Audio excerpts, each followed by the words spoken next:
Hello everybody, it's Miss Verbanic. I just wanted to say hi today and checking in to see how everybody's doing. So I'm going to do a read aloud again today. And this book is called When I Grow Up by Weird Al Yankovic. I think your parents will know who Weird Al is, so you should ask them. Alright. While I'm reading this, you guys could start thinking about maybe what you want to do when you're older. I waited so long for the hours to pass, but soon as it was noon, there in Miss Krupp's class, and Thursday at noon, and I'm sure you know well, it's the time of the week where we do show and tell. And this week the subject so special to me was, when I grow up, what am I gonna be? That's something I'd really been thinking about, and I just couldn't wait to let all those thoughts out. I wonder what he's gonna be. So, when Mrs. Krupp said, "Who's ready to share?" you can guess who was there with his hand in the air. I raised both my hands just as high as they go, and I bounced up and down, and then, what do you know? Well, Miss Krupp picked me. Yes, me to go first. Oh, I was so happy I thought I would burst. I proudly stood up and began my oration concerning my choice for my future vocation. Esteemed friends and colleagues, and dear Mrs. Krupp, I know what I'm going to be when I grow up. Why, I'll be the greatest chef you've ever seen. The world will go crazy for my hot cuisine. I'll tantalize taste buds with my rigatoni, sautéed with black truffles and pickled bologna, surrounded by kumquats and candied pig's feet, topped with shrimp-flavored lollipops. Bon appetit. Ew, shrimp-flavored lollipops. My walls would be filled with awards that I've gotten for toast on a stick and Twinkies au gratin. My kitchen will be the most famous in France, so make reservation 12 years in advance. There's no doubt about, and I'm certain you see, a world-renowned chef is what I'm gonna be. Look at the pictures.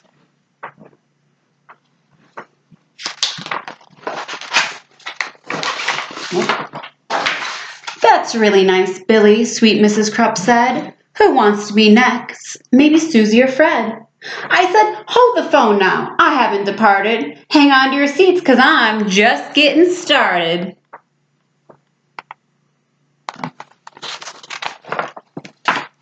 See, maybe instead I could be a snail trainer. Man, that would be awesome. Why, that's a no-brainer. I'll teach all my snails to do really neat tricks. They'll play dead, roll over, and even fetch sticks. Of course, all the sticks will come back 2 years later. But working with snails, I mean, what could be greater? They'll do any stunt that I like. Holy moly, I'll train them to pedal a bike really slowly. Then I'll ooze through a huge ring of fire and crawl at a snail's pace across a high wire. Then finish by writing my name with their trails. That's right, I'll be Billy, the master of snails. I don't know about that one. I kind of like the chef one. Or else maybe I'll be the lathe operator who makes the hydraulic torque wrench calibrator, which fine-tunes the wrench that's specifically made to retighten the nuts on the lateral blade that's directly beneath the main radial sockets inside cooling systems of X-14 rockets. And since this profession's as cool as can be, well, who would be better to do it than me? So he's kind of like, he works on astronaut stuff. Say, here's an idea, perhaps just for laughs. I might make a living by milking giraffes. Oh, it's so cliche to get milk from a cow, and I bet all those cows need a break anyhow. Imagine me milking way up in the air. I'd use a tall ladder instead of a chair. What?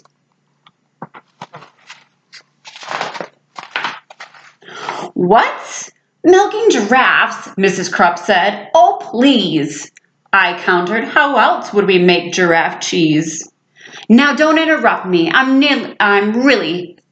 not really through yet. There's still lots of stuff that I'm planning to do yet.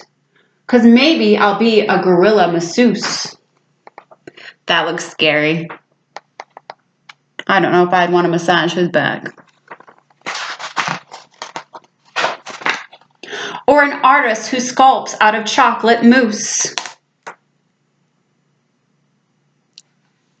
Or a rodeo clown, or a movie director, or maybe a professional pickle inspector, or a big sumo wrestler, or a hedge fund investor, or a smelly pit sniffing deodorant tester. That's awful. That looks scary. That looks strange. I don't know about any of these ones.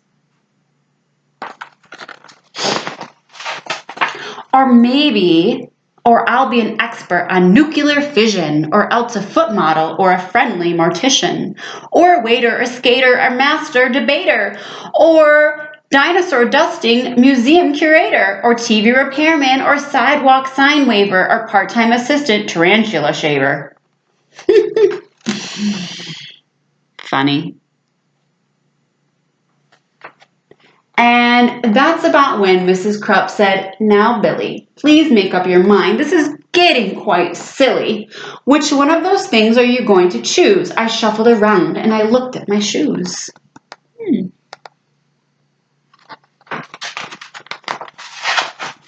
And finally I said, "My great-grandfather Bob spent a whole lot of things, had a whole bunch of jobs, a butcher, a barber, a bellman, a bouncer, a telephone psychic, and bingo announcer. You know what? He turned 103 and he's still not quite sure what he wants to be. See, I'm only 8 now, so frankly I'm hoping you'll cut me some slack if I leave options open. Let's just wait and find out what my future brings. Hey, I might have time to do all of those things." And then the bell rang and we all went to lunch, and I was sipping my pineapple punch. I pondered professions that I'd like to enter, like brave firefighter or crazy inventor.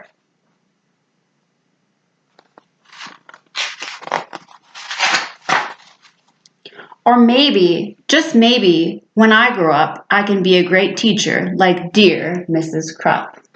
Says teacher, Billy, for Mrs. Krupp, love Billy. Aww. Do you think she likes it? I think she does.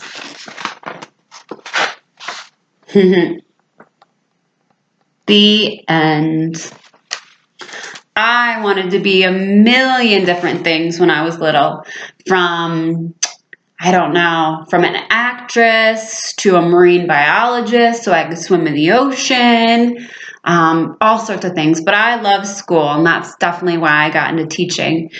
So maybe tonight, guys, you guys can think of some things that maybe you want to be when you grow up. And remember, just like the little boy in the book, you're going to have tons of different ideas, and it's going to change all the time. But that's okay.